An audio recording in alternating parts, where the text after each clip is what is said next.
So continuing our discussion on security, this time I'm going to probably talk a little bit more in this presentation, a little bit more about some specific issues with cloud security. So we're going to talk about some relevant concepts for cloud security, now that we have this general understanding of IT security, some secure design principles, trusted cloud services, and architectural models for the cloud. And so we're going to talk about some of the frameworks in the last two sections. And first, we can talk about cryptography. So cryptography, hopefully you've learned about in other classes. If you need a refresher on cryptography, I certainly have some videos that you can find on YouTube that demonstrate some of the techniques and some of the technologies that we use with cryptography and how they work. But basically, cryptography's purpose is to prevent unauthorized exposure to our data or to any of our infrastructure. It protects data in transit, and some of the technologies that we use for that are TLS, SSL, and of course we can also protect data at rest, which can use some other encryption technologies. It's important to note that one of the technologies I don't have in this slide is going to be VPNs. So with the VPN, of course, is also encryption, and it's another technique we have in the toolbox for protecting our data using cryptography. I don't have it in this presentation because with the cloud, VPNs, you can do VPNs with the cloud, but in some sense, VPNs sort of defeat the purpose because with the cloud, it's public access to our infrastructure, and we can use things like TLS and SSL natively to protect that data. And it's a little bit more streamlined to do it that way. But you can do VPNs. Almost all the cloud providers do support VPNs, so you can go with traditional VPNs to protect your data. But I'll give you an example. If you have Microsoft SQL Server in your own data center, you're not really too concerned about encryption with data that's traversing your own internal network inside the data center. Although it's a good idea to do encryption, but it's not critical because hopefully that's inside your walled garden. However, when we talk about moving SQL to the cloud, some organizations, I've gone through this with some organizations, say, well, if I'm moving my SQL Server to the cloud, it's going to be Azure SQL, for example. Well, then I need to have a VPN because that's just their standard policy is VPNs for everything.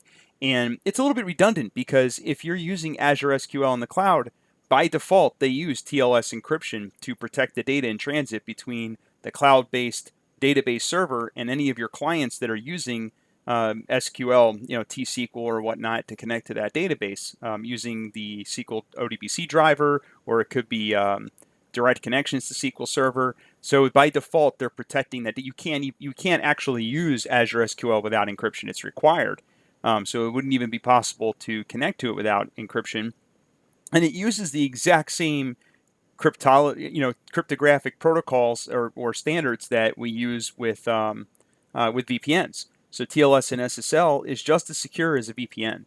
In fact, many VPNs actually use the exact same technology as TLS and SSL. If you take a cryptography class and an encryption class, you'll learn a lot more about these technologies. But for right now, just understand that TLS and SSL are usually used for protecting data in transit. And then we have other encryption and cryptography protocols we can use for data at rest. But even with the cloud, not everyone encrypts their data at rest. But it's important to think about. So again, going back to your own data center, if you have your own data center, you may not be as concerned about encrypting your data at rest because the hope is that no one's going to be able to access that data inside your own data center. However, when we move that data into the public cloud, while in theory we should be the only ones that can access that data while it's stored in the cloud, there's no guarantee because we lose that control. So one way we can mitigate that loss of control is by encrypting that data in the cloud and doing it with our own key that our cloud provider doesn't even have access to. That way they can't see that data. So we'll talk more about that later on in the course. We're going to revisit all these concepts as we go through the remainder of the course. But those are some of the concerns. And also cryptography can maintain consistency with the data integrity and all those other goals that we have in IT security. And then we have the problem of key management. The client versus remote key management systems. And we're going to come back and talk about key management later on in this course. But for right now, you can just understand that the key management can be an issue with cloud-based cryptography or using cryptography in the cloud. Another security concern is access control. So when we talk about access control, we're usually talking about authentication and authorization. Basically, authentication is who are you, and authorization is what are you allowed to do. I'm sure this concept has been discussed many times in your other courses. Most of you are probably familiar with these two terms, but make sure you're familiar with the concept of authentication and authorization. And with the cloud, we also have to worry about account provisioning. So here's the thing, in your own network, it's pretty obvious that if you have your own network, that you're the one responsible for creating and managing your user accounts and provisioning user accounts. But in the cloud, that sometimes gets a little bit murky because who is responsible for creating those accounts? In some cases, for some types of services, it'll be the cloud provider. In other cases, it'll be you. And it's important to make sure you have a clear understanding of that. So I'll give you an example. If you are using infrastructure as a service, you're going to have a user account that's created for you when you spin up your machine the first time. And if you need additional users, you're responsible to do that. So that's where you would be responsible for the majority of account provisioning. But let's say you're using some kind of software as a service platform. For example, let's say it's some kind of email platform that's software as a service, or Salesforce or something like that, and it's software as a service. Well, then who manages the user accounts is less clear, and in some cases, it may not be you at all. It may be something that's managed entirely by the cloud provider, where maybe you provide a list of authorized users, but then they handle the creation and provisioning of those accounts on their side. We're going to talk about some authentication mechanisms later on that we can utilize with the cloud that might be able to streamline some of these concerns and some of these workflows with provisioning. And one of those is going to be directory services, which we're going to come back to later on. So this would be something like Active Directory or LDAP. And there's also a few other ones out there, but Active Directory and LDAP are probably two of the most common. We'll talk about these later on in some of the preceding sections and units in this course. But understand that Active Directory is definitely a really good option for account provisioning and managing access control. And a lot of cloud service providers either authenticate with Active Directory or directory services of some kind, or they can integrate with your Active Directory or directory services. So, for example, you could have software as a service for email for your organization, and instead of letting the cloud provider just manage all of the account provisioning, instead they can integrate back to your Active Directory server, which again could be hosted in the cloud, or it could be a local Active Directory server that they go back to for authentication. So that would work as well. And then we have the problem of administrative access and how that's handled in various cloud models. So in some models, you don't have access to administrative, or you don't have administrative access to certain platforms and certain offerings. In some, you do. And in some, it's difficult for you to control that. So it's another concern, something to think about. And we're going to come back to this topic as well later on, data and media sanitation. So we'll come back to this topic because this asks the question, who owns the data in the cloud? Does the cloud provider own it? Do we own it? We created the data, but we stored it in their cloud.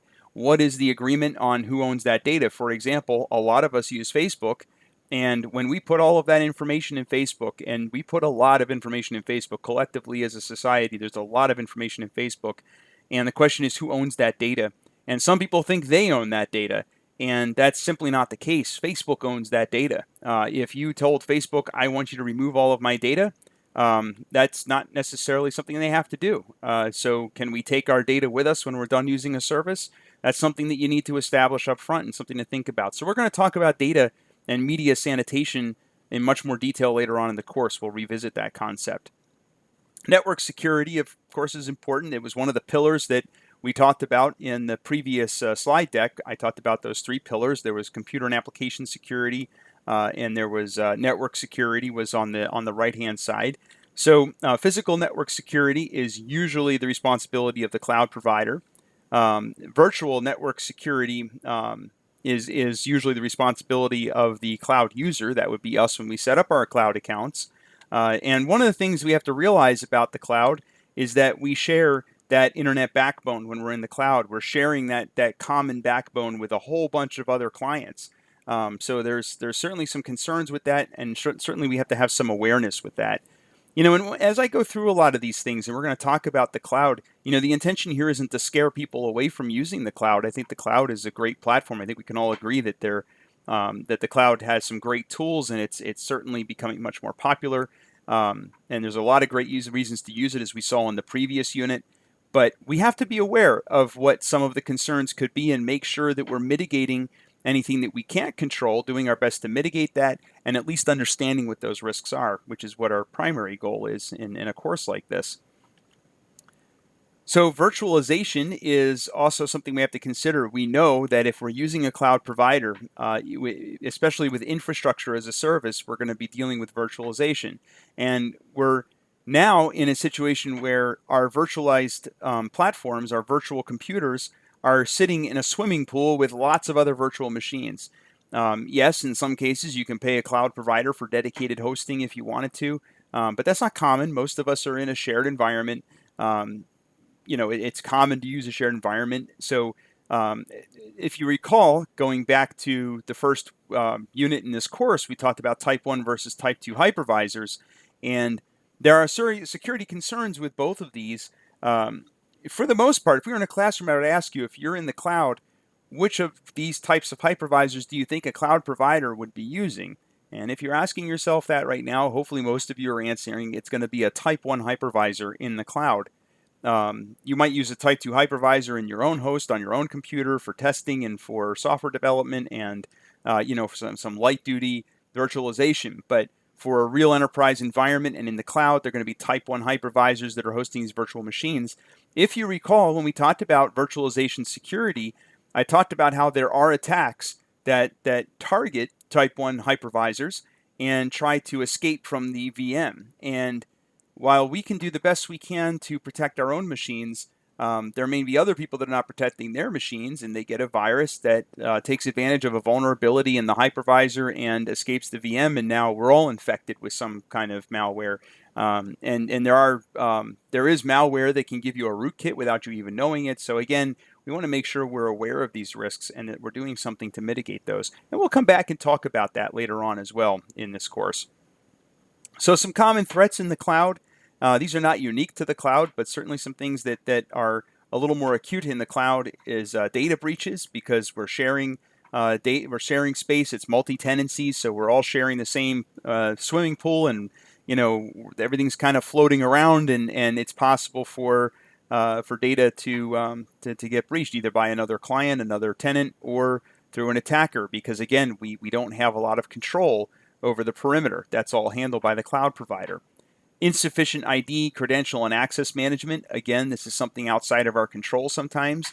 The other area that this could affect us is if we don't protect our own credentials, or if one of our fellow tenants is not protecting their credentials. Perfect example, if you live in an apartment building, I think a lot of you that attend school at Drexel on campus probably live in a dorm room, and maybe some of you have in the past. And if you ever lived in a dorm, you might be aware that normally when you go to a college in the city like Drexel, or even Temple or any of the other colleges in the city, usually to get inside the dorm, you have to have a key to get inside the outer door. And then once you're inside the building, then you use your key to open up your actual room. But the security inside that perimeter is usually a lot more lax. So if you're a student living in a dorm, you're probably more likely to leave your bag unattended somewhere on a couch in the common area. There's probably places where you can prepare food in common areas. People hang out in the common areas and just assume that everyone belongs there. But sometimes somebody wants to go visit somebody in that dorm, and in spite of all of that fancy security on the outer perimeter, people can get through that perimeter by simply letting somebody through the door, right? So I might be vigilant as a resident in that dorm. Maybe I'm vigilant and I make sure that I never let anybody come in behind me. But I can't assume that everybody else is that vigilant. And that's kind of what we're talking about with insufficient identification, credential, and access management. We might be vigilant, but we don't know what the other tenants are doing. So there may be issues there. Insecure interfaces and APIs. We're going to talk about interfaces and APIs later on, but the cloud relies very heavily on APIs and web services. So a lot of cloud services are available through APIs, and APIs and web services are usually web-based technologies, and web-based technologies are susceptible to lots of different kinds of attacks, which you've probably learned about in other courses, and I'm going to talk about some of those attacks later on in this course and how they affect the cloud, and we're going to see how some of that stuff works. So we'll come back to that, but that's another common threat, is through these web-based technologies, through the APIs and web services, which again are one of the ways that we can use, say, platform and software as a service. Then we have account hijacking, which is when, think about this. If somebody, in our own data centers, it's very difficult for somebody to get root access to a server because in many cases, you have to have physical access to the data center to do that. But with the cloud, that physical access is no longer a factor in that authentication. It's no longer a factor that we can consider because no one has physical access except for the cloud provider themselves. So it's entirely possible that somebody could hijack your account and get access to your servers in the cloud. And there's not much you can do about that. You can't lock the doors. You can't escort somebody out of the building. It's in the cloud, right? So again, we have to be aware of that. Malicious insider threats, which, we've talked about malicious insiders before. In other classes, I'm sure you've talked about malicious insiders. It's probably one of the most common threats in IT security is insider threats. I'd say, probably one of the most common sources of data breaches is insider threats, and maybe even not insider threats and malicious insiders, but even sometimes insiders that are benignly doing things that turn out to be dangerous. Maybe they copy data to their USB drive and take it home with them, not realizing that that's a bad idea. They get the USB drive stolen, and now you've got 475,000 records that have been lost. It seems like every other week, the VA, which is the Veterans Administration's hospitals, is reporting another data breach because a doctor took a tablet home with a bunch of patient records and somebody stole it out of their car or something like that. So these things happen. But in the cloud, this also can happen. And then there's advanced persistent threats, which are any threat that is that basically can install itself onto a server or onto a device and is accessible for a length of time. Again, this is stuff that that we usually talk about in a IT security class, but I'm going to touch on a lot of these concepts later on in this course. Insufficient due diligence, data loss, which I skipped, but data loss is if somebody basically it's data leakage is probably a better term when data is leaving our data center and we don't know about it. A lot of times we have such good controls in our own data centers, but in the cloud, sometimes it's a little bit harder to implement those controls. Sometimes people neglect those controls. We want to make sure that we're aware that that is also a concern in the cloud. Denial of service is definitely a much more acute threat for the cloud because if there is a denial of service attack on anyone in our cloud, remember it's a multi-tenant environment, so just because I'm not the target of that attack, if somebody else is the target of the attack and is in the same swimming pool as me, I'm also affected by that attack. So I can take the greatest precautions in the world to protect myself from denial of service, but that doesn't mean that everybody else has. And you can certainly be more vulnerable in that case. And then shared technologies is another threat because we have less control of the technologies that we're using in the cloud.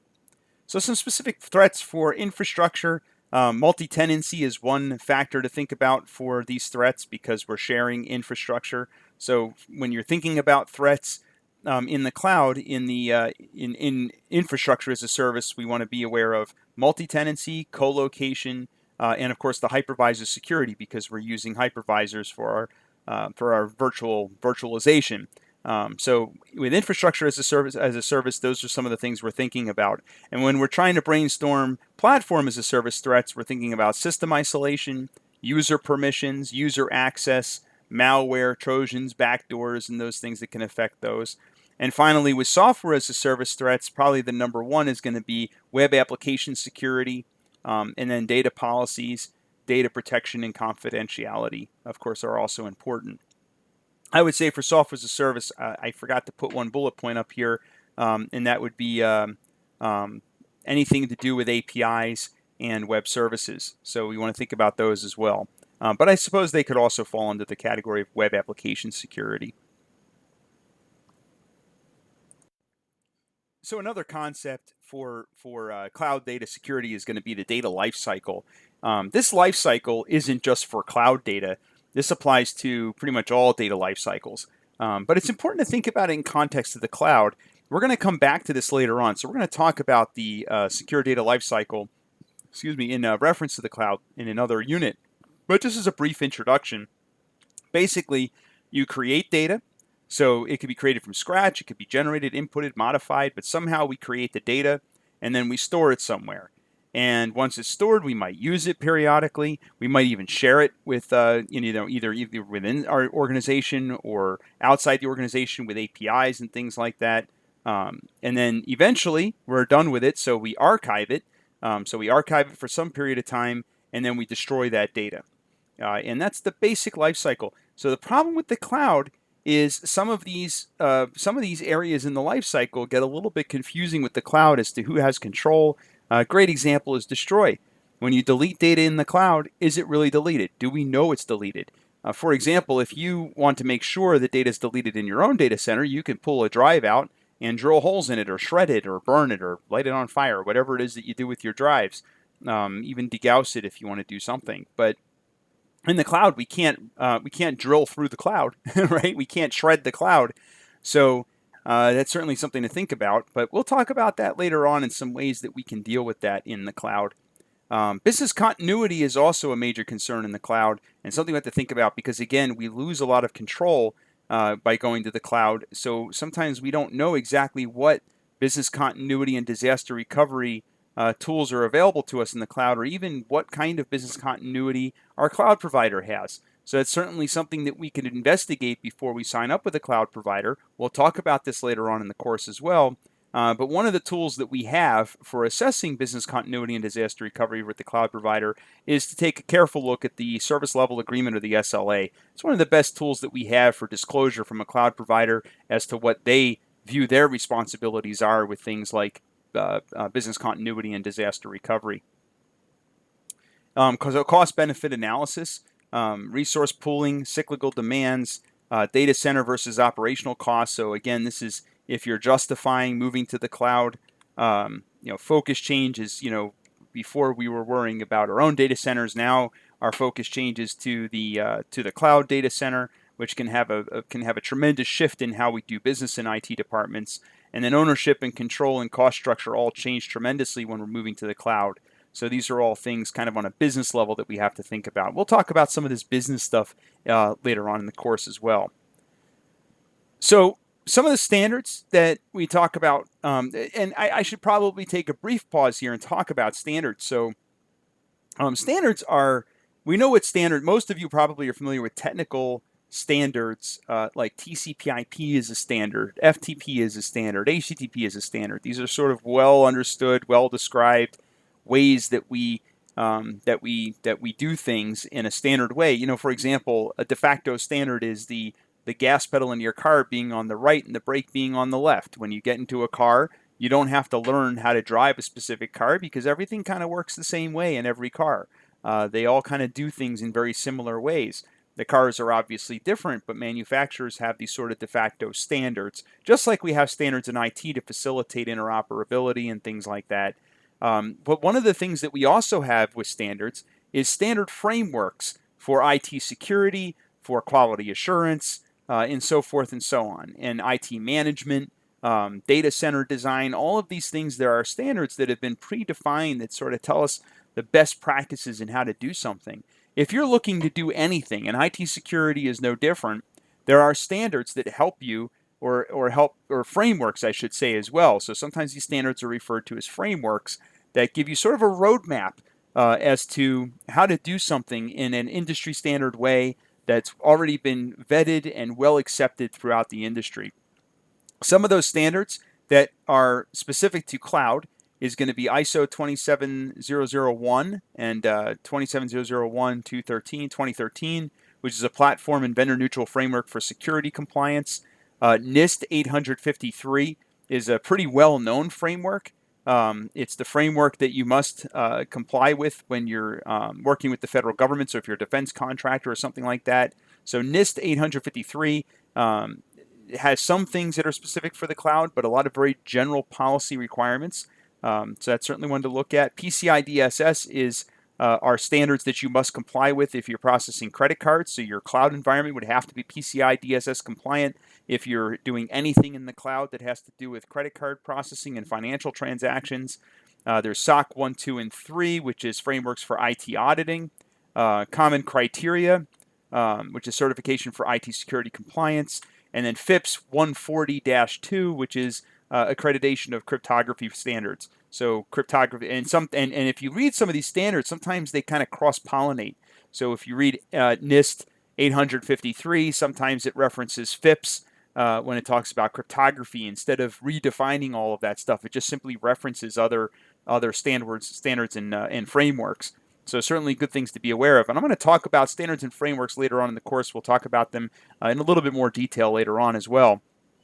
So some architecture models, again, so these architecture models are once again, these are frameworks and blueprints that have already been defined that can help you design secure cloud architectures. And this doesn't mean building your own cloud as much as ensuring that when you build your own architecture using the cloud that you comply with these standards. So one of them is the Sherwood Applied Business Security Architecture, a SABSA. There's the IT Infrastructure Library, or ITIL. They have lots of different standards in the IT Infrastructure Library that can be used in all different areas of IT, but they do have a cloud architecture model as well. There's the Open Group Architecture Framework, and then the NIST Cloud Technology Roadmap. Right now, I don't know if any of these has really emerged as a de facto standard in the industry, but they're all good resources for you to look at if you're trying to design some kind of cloud architecture and you want to comply with industry best practices to meet some of those IT security goals that we've talked about in this course. And that concludes our introduction to IT security for the cloud. And throughout the rest of the course, we're going to revisit a lot of these topics as we explore them in a bit more depth to try to understand some of these topics with cloud security.